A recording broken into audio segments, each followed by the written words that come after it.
कुछ देर बाद अचानक ही रुचिका छत से नीचे उतरी और मजार की ओर अपने कदम बढ़ा दिए। जब से वो इस मकान में शिफ्ट हुए थे, ये पहली बार था जब रुचिका ने मजार को अंदर से देखने का मन बनाया था। वो मजार के पास पहुंची और एक टूटी हुई दीवार पर बैठ गई। आसपास कोई दिखाई नहीं दे रहा था, लेकिन मजार पर चमेली के फूलों की चादर और अगरबत्तियां जलती हुई नजर आ रही थी। लगता है अभी कुछ देर पहले ही कोई यहाँ पर ये सब रख कर गया है।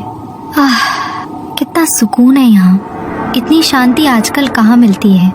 मेरा तो दिल करता है मैं यही रह जाऊं। वैसे ये अच्छा आइडिया है। मैं शाम को यहाँ आया करूंगी, लेकिन माँ से नजर बचाकर, क्योंकि अगर माँ ने मुझे यहाँ देख लिया तो कयामत आ जाएगी। रुचिका मजार को देखकर अपने आप से बातें कर रही थी। कुछ देर वो वहां बैठी रही, फिर तन्हाई में कुछ गुनगुनाने लगी। जैसे ही उसके होठों से सुर निकले, माहौल कुछ अजीब सा बदलने लगा। अगले ही पल एक ठंडी हवा का झोंका उसे छूकर गुजरा। रुचिका चौंक गई और चारों ओर देखने लगी। अभी तक शांत पड़ा मौसम अचानक करवट लेने लगा और उसी के साथ एक जोरदार आंधी चल पड़ी। चारों तरफ सिर्फ धूल उड़ने लगी और उसी में रुचिका का गुलाबी दुपट्टा उड़कर मजार पर लिपट गया। रुचिका ने आंखें बंद कर ली, आंधी के रुकने का इंतजार करते हुए। कुछ देर बाद जब हवा थमी, उसने आंखें खोली तो देखा उसका दुपट्टा अब भी फूलों की चादर के ऊपर पड़ा हुआ था। वो घबराकर दौड़ी, अपना दुपट्टा उठाया, उसे सीने से लगाया और घर की ओर भाग पड़ी। उसे पता ही नहीं चला कि दुपट्टे में उलझे कुछ चमेली के फूल अब उसके साथ उसके कमरे तक आ गए हैं। घर लौटने के बाद रुचिका को अपना शरीर बहुत भारी लगने लगा। ऐसा लग रहा था जैसे तेज बुखार में हर जोड़ टूट रहा हो। उसने थर्मामीटर निकाला, टेम्परेचर चेक किया, लेकिन नतीजा देखकर हैरान रह गई। टेम्परेचर बिल्कुल नॉर्मल था। बुखार तो नहीं है, फिर अचानक मेरी तबीयत को क्या हो गया है? पूरा शरीर बोझ की तरह लग रहा है, हिलने का भी मन नहीं हो रहा। और मैंने तो आज रोज वाला परफ्यूम लगाया था, फिर मेरे कमरे से चमेली की महक क्यों आ रही है? रुचिका बिस्तर पर बैठी ये सब सोच ही रही थी कि तभी बीना की आवाज आई। अरे रुचिका, दिन छिपने को है, इस समय कहाँ चली गई थी? यहाँ आसपास कुछ है भी तो नहीं, ऐसे अकेले में मत निकला कर बेटा। तुम्हारे पापा भी ना पता नहीं क्या सोचकर हमें इस जंगल में बसा गए। माँ, क्यों गुस्सा करती हो? ये जगह उतनी बुरी भी नहीं है। कितना सुकून सा महसूस होता है यहाँ पर। रुचिका अभी मजार के बारे में बताने वाली थी कि तभी उसे याद आया कि अगर उसने माँ को बताया कि वो अकेली उस पुरानी मजार पर गई थी तो जरूर उसे डांट खाने को मिलेगी। इसलिए वो चुपचाप बात बदल देती है। माँ के हाथ का स्वादिष्ट सांभर और चावल खाने के बाद रुचिका को अपनी पलकें बहुत भारी महसूस हो रही थी। क्या बात है रुचिका, तबीयत ठीक नहीं है क्या तेरी? और तू बैठे बैठे झपकियाँ ले रही है। नींद आ रही है तो जाकर सो जा बेटा। हाँ माँ, मैं भी यही सोच रही हूँ, थोड़ा आराम कर लेती हूँ। तबीयत ठीक नहीं लग रही, आंखें खोलने की भी ताकत नहीं है ऐसा लग रहा है। रुचिका अपने कमरे में चली गई। बिस्तर पर लेटते ही कुछ ही पलों में वो गहरी नींद में डूब गई।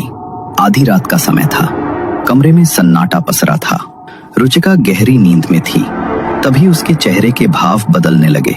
वो करवटें बदलने लगी, होठों से कराहटें निकलने लगी। ऐसा लग रहा था मानो किसी अदृश्य शक्ति ने उसके शरीर को अपने कब्जे में कर लिया हो। वो बिस्तर पर छटपटा रही थी, उसकी सांसें भारी हो चुकी थी। कुछ देर बाद अचानक सब शांत हो गया। सुबह जब रुचिका की आंख खुली, उसका पूरा शरीर दर्द से अकड़ रहा था। शरीर पर जगह जगह नीले निशान उभर आए थे, जैसे किसी ने उसे बेदर्दी से पीटा हो। लेकिन सबसे हैरान कर देने वाली बात ये थी, रुचिका उस कमरे में बिल्कुल अकेली थी। न पिछली रात कोई अंदर आया, न कोई बाहर गया। तो फिर आधी रात के बाद उसका शरीर इस तरह जख्मी कैसे हो गया? पूरे 10 घंटे की नींद के बाद भी रुचिका को अपना शरीर बेहद भारी लग रहा था। आंखें खोलने की भी हिम्मत नहीं बची थी। नहा लेती हूँ, थोड़ा फ्रेश फील होगा। समझ नहीं आ रहा इतनी नींद क्यों आ रही है मुझे। बाथरूम में नहाते हुए उसकी नजर आईने पर गई। उसके शरीर पर जगह जगह लाल और नीले निशान पड़े हुए थे। हे भगवान, ये कैसे निशान है? क्या करूं? माँ को कैसे बताऊं? और अगर माँ ने मुझे गलत समझ लिया तो? रुचिका एक अजीब सी उधेड़ बुन में फंसी हुई थी। नहाने के बाद उसने जल्दी से कपड़े बदले और कमरे से बाहर आई। माँ कहाँ हो आप? पता नहीं क्या हो रहा है मुझे, तबीयत बिल्कुल ठीक नहीं लग रही। अरे बेटा, क्या हो गया तुझे? डॉक्टर के पास चले क्या? माँ, अपने हाथ की चाय पिला दो ना, उसी से ठीक हो जाऊंगी। डॉक्टर की जरूरत नहीं है। रुचिका अपने कमरे में जाकर फिर से बिस्तर पर बैठ गई। थोड़ी देर बाद माँ चाय लेकर उसके कमरे में आई। रुचिका, तेरे कमरे में इतना अंधेरा क्यों है बेटा? पता नहीं माँ। बीना ने रुचिका को उसके कमरे में बिठाया और रसोई में जाकर वहां से एक नींबू और 3 हरी मिर्चें लेकर आई। उसने मन ही मन कुछ मंत्र बुदबुदाए और 7 बार वो नींबू मिर्च रुचिका के सिर से घुमाई। फिर जाकर दरवाजे की चौखट पर टांग दी। देख, मैंने तेरी नजर उतार दी है और ये नींबू लटकाया है ना, अब कोई बुरा ख्याल नहीं आएगा तुझे। कुछ नहीं है बेटा, कभी कभी बुरे ख्याल आ जाते हैं। और हाँ, बिल्कुल चिंता मत करना। अगर तेरे आसपास कुछ गलत चीज हुई भी ना, तो वो इस नजर बट्टू को पार करके तुझ तक नहीं पहुंच पाएगी। रुचिका को अपनी माँ के टोटके पर पूरा भरोसा था।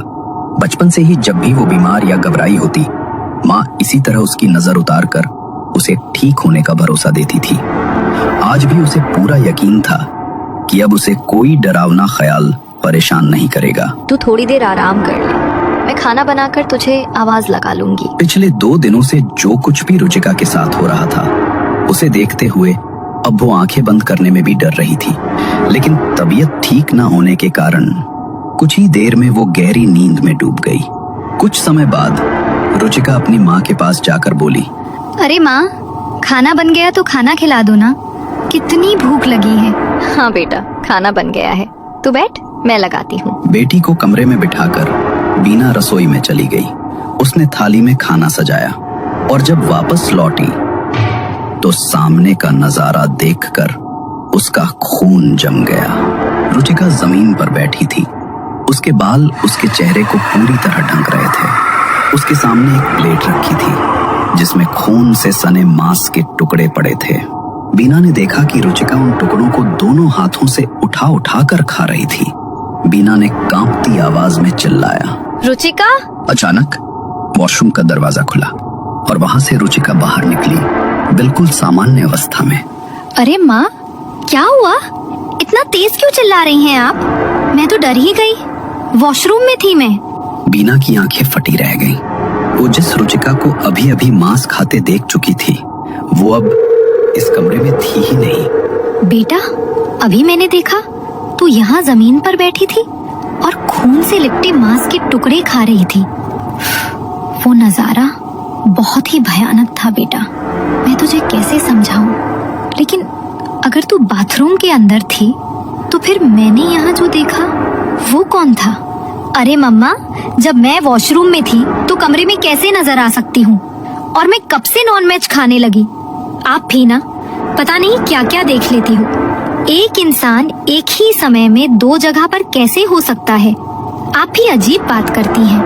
अचानक ही रुचिका को अपने चेहरे पर पानी की कुछ बूंदें महसूस होती हैं। वो घबराकर इधर उधर देखने लगती है और तभी सच्चाई सामने आती है।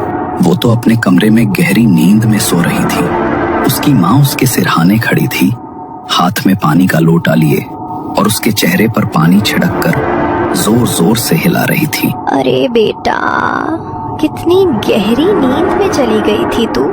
कब से तुझे उठाने की कोशिश कर रही थी, लेकिन ऐसा लग रहा था जैसे तेरे कानों तक मेरी आवाज पहुंच ही नहीं रही।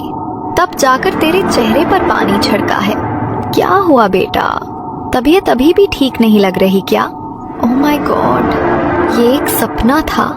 अच्छा, अब ये सब छोड़, चल खाने के लिए आजा, कब से तेरा इंतजार कर रही हूँ। इतना कहकर बीना रसोई की तरफ चली जाती है। रुचिका भी धीमे कदमों से उसकी ओर बढ़ती है। डाइनिंग टेबल पर बैठकर वो खाना खाने लगी, लेकिन तभी उसकी नजर अपने कपड़ों पर पड़ी। कपड़ों पर खून के छींटे थे। मेरे कपड़ों पर ये खून कहाँ से आया? और मेरे हाथों पर भी खून लगा हुआ है। इसका मतलब जो कुछ मैंने सपने में देखा था वो सच में हुआ था मेरे साथ। लेकिन ये सब कैसे हो सकता है? क्या सपना था, क्या सच? कुछ समझ नहीं आ रहा। मेरे साथ आखिर हो क्या रहा है? मैंने सपने में देखा कि माँ को मैं मांस खाती दिखाई दी थी। तो क्या मैंने सच में मांस खाया? अगर नहीं खाया तो ये खून कहाँ से आया? और अगर खाया है तो फिर माँ को तो मैं बाथरूम से आती दिखी थी। वो क्या था? मैं पागल हो जाऊंगी। कुछ बहुत अजीब हो रहा है मेरे साथ। अपने हाथों पर खून देखकर रुचिका की भूख बिल्कुल खत्म हो चुकी थी। वो उठकर अपने कमरे की तरफ जाने लगी, लेकिन तभी उसकी नजर दरवाजे की चौखट पर टंगे नींबू मिर्च के टोटके पर पड़ी, जो अब काले रंग का पड़ चुका था। और उसके ठीक नीचे जमीन पर चमेली के फूल बिखरे हुए। मम्मा, जल्दी आओ, ये देखो, ये क्या हो गया? रुचिका की घबराई हुई आवाज सुनकर उसकी माँ तेज कदमों से उसके कमरे की तरफ आई। अब क्या हुआ बेटा? रुचिका ने कांपते हुए नींबू मिर्च की ओर इशारा किया। बीना ने जैसे ही देखा, उसकी सांसें थम सी गईं। हे भगवान, ये क्या हुआ? इसका मतलब हमारे घर में ऐसा कुछ तो है जिसके असर से ये टोटका काला पड़ गया है। लेकिन ऐसा क्या है माँ जिससे ये ऐसे झुलस गया? मुझे बहुत डर लग रहा है माँ, और बार बार अजीब ख्याल आ रहे हैं। ऐसा लगता है जैसे कोई मेरे आसपास है जो मुझे छूने की कोशिश कर रहा है। मैं अब यहाँ अकेली नहीं रहना चाहती माँ। आप बस पापा को बुला लो, हम यहाँ अकेले नहीं रह सकते माँ। बीना ने अपनी बेटी की ओर देखा और उसे भरोसा दिलाया कि डरने की कोई जरूरत नहीं है।